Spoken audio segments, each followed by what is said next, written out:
India Australia மகளிர் அரையிறுதி போட்டி நடந்துச்சு. லேலூயா. ஜெமீமா ரோட்ரிக்ஸ் என்கிற ஒரு சகோதரி, பயங்கரமான, எனக்கு இந்தியாவிலே ஜெமீமாவை பற்றி தான் பேசுகிறாங்க. இந்த ஜெமீமா கடந்த வேர்ல்டு கப்புகளை இந்தியா டீமில் எடுக்கலை.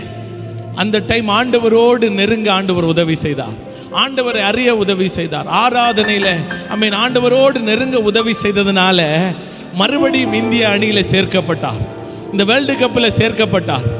5வது பொசிஷனில் இறங்க வேண்டியவங்க ஆண்டவர் எப்படியாக தம்முடைய பிள்ளைகளுக்கு உதவி செய்வார் என்பதை நீங்கள் புரிந்து கொள்ள வேண்டும்.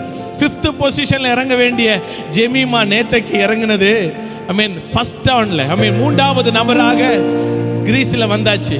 338 ரன் சேஸ் பண்ணணும். ஆஸ்திரேலியா பயங்கரமான, ஆண்களை விட பலம் உள்ளவர்கள் ஆஸ்திரேலிய பெண்கள். அப்படிப்பட்ட ஒரு டீமை சமாளிக்கணும். ஜெமீமா இப்போ எங்க கிரவுண்ட்ல வந்தாச்சு.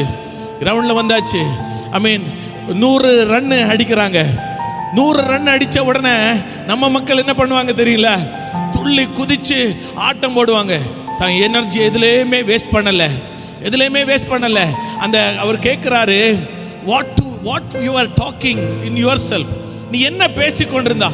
ஆரம்பத்துல இருந்து நீ ஏதோ ஒன்று பேசிட்டே இருந்த, நீ என்னமா நீ பேசின? சொல்றா, நான் யாத்திராகமம் 14:14 பேசினேன். கர்த்தர் எனக்காக யுத்தம் செய்வார், நீங்கள் சும்மா இருப்பீர்கள். கர்த்தர் எனக்காக யுத்தம் செய்வார். The Lord shall fight for me, you shall stand still. இதை சொல்லிக்கொண்டே இருந்தேன், இதை அறிக்கை செய்து கொண்டே இருந்தேன். 134 பந்துகளை சந்தித்தேன், 127 ரன்களை அடித்து அவுட் ஆகாம இந்தியாவை இறுதி போட்டிக்குள்ள நுழைய கர்த்தர் என்னை பயன்படுத்தினார். அல்லேலூயா. கேக்குறாங்க, what made you? I give all the glory to Jesus. Amen. I give all the glory to Jesus who lifted me, who carried me all through my days. இந்த நாளில முழுவதும் இயேசுதான் என்னை சுமந்து வந்தார். அல்லேலூயா. ஜெமீமாவை உயர்த்தும்படியாக சொல்லல, ஜெமீமா ஆராதிக்கிற ஜீவனுள்ள தேவனை. அல்லேலூயா. சகோதரனே, கர்த்தரை உயர்த்தினால் கர்த்தர் உன்னை உயர்த்துவார்.